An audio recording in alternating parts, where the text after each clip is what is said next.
कोयल शादी के बाद जिस घर में आती है वहाँ सास ससुर के सिवा 2 ननदें भी थी, लेकिन दोनों शादीशुदा।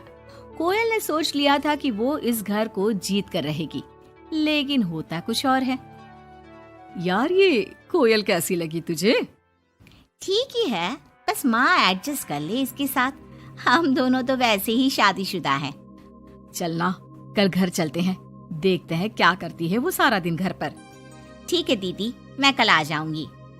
दोनों ननदें मायके आती है, जहाँ पिता बाहर बैठकर पेपर पढ़ रहे थे, माँ अंदर सब्जी काट रही थी और कोयल वो तो कहीं नहीं थी। क्या पापा, बाहर क्यों बैठे हैं? बहू ने निकाल दिया क्या? चलिए अंदर देखिए, कैसी लू सी चल रही है। चलिए तो। अरे नहीं नहीं, अंदर लाइट नहीं आ रही है, रोशनी भी कम है और हवा भी नहीं है। मैं तो कहता हूँ तुम दोनों भी जाकर चेयर यहीं लगा लो। क्या माँ, तुम क्यों काम कर रही हो? कहाँ है वो राजकुमारी? अरे सुबह से ही कोयल लगी है, मैंने अभी भेजा है जबरदस्ती कि जाओ जाकर लेट लो। पता नहीं क्यों इतना काम करती है। जब से आई है वक्त पर खाना पीना, वक्त पर दवाई, सब की जिम्मेदारी ले ली है उसने। वो तो हम भी कर रहे हैं ना माँ, अपने ससुराल में सभी को तो करना पड़ता है। उसमें वो नया क्या कर रही है? पापा के सफेद कपड़े कैसे पहले चमकते थे, अब देखो तो कितने मैले कुचैले लग रहे हैं। कौन धोता है? धोती तो बहू ही है, लेकिन क्या करे बेचारी, मशीन ही खराब पड़ी है। सबके कपड़े हाथ से धोना, उसके भी तो मुलायम छोटे छोटे हाथ हैं। हाँ हाँ, और हम लोगों के हाथों में तो चक्का लगाए ना।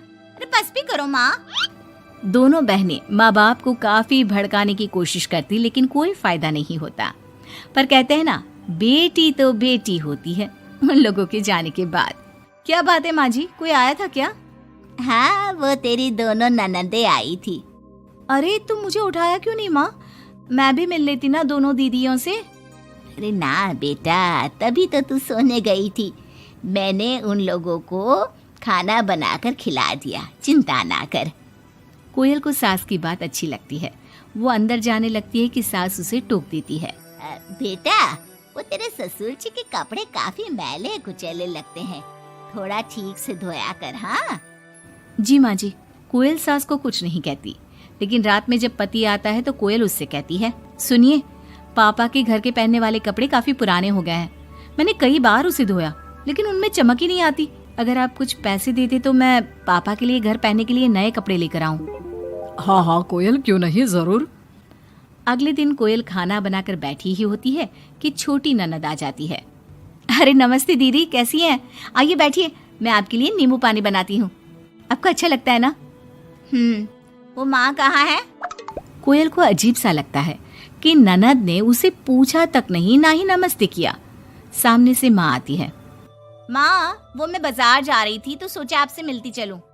अच्छा माँ, जरा नींबू पानी बना देना, बहुत मन कर रहा है। हाँ हाँ, तू बैठ, मैं बना कर लाती हूँ। कोयल को लगता है कि बेटी है, माँ के हाथ का स्वाद मिस करती होगी। इसमें बुरा मानने वाली कोई बात नहीं है। दीदी, मैं भी बाजार जा रही हूँ, आपके साथ ही चलती हूँ। ननद भाभी दोनों मार्केट जाती है, जहाँ कोयल ससुर जी के लिए कपड़े लेती है। क्या जरूरत है भाभी, पापा को उनकी पसंद के कपड़े ले देती ना, उन्हें ही यहाँ पर लाकर। पर दीदी, पापा तो लुंगी ही पहनते हैं और एक ही डिजाइन की, तो इसमें पसंद नापसंद की क्या बात है? आपसे क्या बोलना। मार्केट में कोयल की किसी दुकानदार से बहस हो जाती है, लेकिन वो देखती है कि ननद उसका साथ देने के बजाय भीड़ का हिस्सा बनी खड़ी होती है, जैसे कि वो उसे जानती ही नहीं।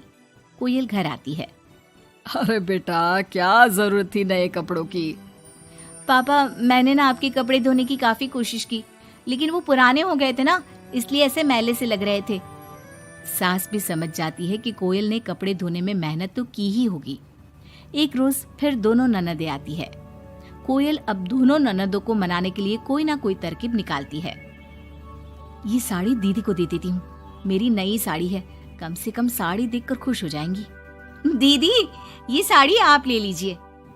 और छोटी दीदी, मैं आपकी पसंद की पालक पनीर बनाती हूँ, आप लोगों के आने से घर में कितना अच्छा लगता है ना। दोनों कुछ नहीं बोलती। अब तो जब भी दोनों ननदें घर आती, कोयल के सास ससुर को भी भड़काकर चली जाती, जिसके बाद से ही दोनों का रवैया कोयल के लिए कुछ दिनों के लिए बदल जाता।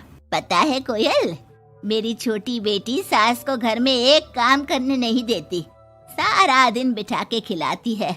कम से कम तुझे मेरा साथ तो मिला है, क्यों? कोयल कुछ नहीं कहती, लेकिन अब वो थक चुकी थी। ससुराल के लोगों को प्यार से सम्मान से साथ बांधने की कोशिश कर करके, लेकिन ननदे वैसी की वैसी ही रही।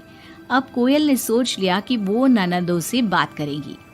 जब बड़ी ननद घर पर फोन करती है, हेलो हेलो कोयल, माँ को फोन देना। सभी को फोन लगा लिया लेकिन कोई उठा ही नहीं रहा। ओह, तभी आपने मेरे फोन पर फोन किया दीदी, और वो भी सीधे माँ से बात करने के लिए। क्यों, मैं नहीं हूँ क्या? या मेरा हालचाल पूछने की आप लोगों को जरूरत ही नहीं है, या मुझसे मतलब ही नहीं है? क्यों? अरे नहीं नहीं, ऐसा नहीं है, वो वक्त ही नहीं मिलता ना घर के कामों को लेकर। दूसरी ननद से भी कोयल बात करती है, लेकिन वो भी वक्त और काम थकान का रोना रोने लगती है। कोयल को लगता है कि शायद उसकी ननदों से बात करके उसे सब सॉल्व कर लिया, लेकिन ऐसा होता नहीं है। ननदों का व्यवहार वैसा का वैसा ही रहता है, जिसके बाद कोयल भी कुछ ठान लेती है। एक रोज छोटी ननद घर आती है। कोयल भी उसे नमस्ते करके कमरे में चली जाती है। ना ही उसकी पसंद का खाना पूछती है और ना ही चाय। बड़ी ननद को भी कोयल फोन करना छोड़ देती है, और ना ही उन लोगों के स्टेटस चेक करती है, ना ही उन लोगों के आने पर हालचाल पूछती है। दोनों ननदों को कोयल का बदला रूप अच्छा तो नहीं लगता। क्या बात है कोयल भाभी, आपको हमारा यहाँ घर आना अच्छा नहीं लगता क्या? लेकिन हम भी क्या करें, मायका है, माँ बाप है, तो आएंगे तो सही ना। वो काम है थोड़ा, मैं अपने कमरे में जा रही हूँ। जो भाभी ननदों के आगे पीछे लगी रहती थी, उन लोगों के खाने पीने से लेकर हर बात का ख्याल रखती थी, उसका बदला रूप दोनों ननदों को अखरने लगता है। क्या बात है कोयल, अब हम लोगों से बात भी ज्यादा नहीं करती, ना ही फोन करती है। वैसे तो आप लोग भी मुझे कभी नहीं पूछती थी ना, आती तो सीधा माँ के कमरे में। फोन में मुझे तब करती जब घर में किसी का फोन ना लगता हो, और करती भी तो सीधे माँ से बात करा दो। मेरे हाथ का ना खाना खाती, ना सीधे मुंह बात करती। तो मैंने भी अपनी दुनिया में जीना सीख लिया है। अब मैं मस्त हूँ और खुश हूँ। नमस्ते।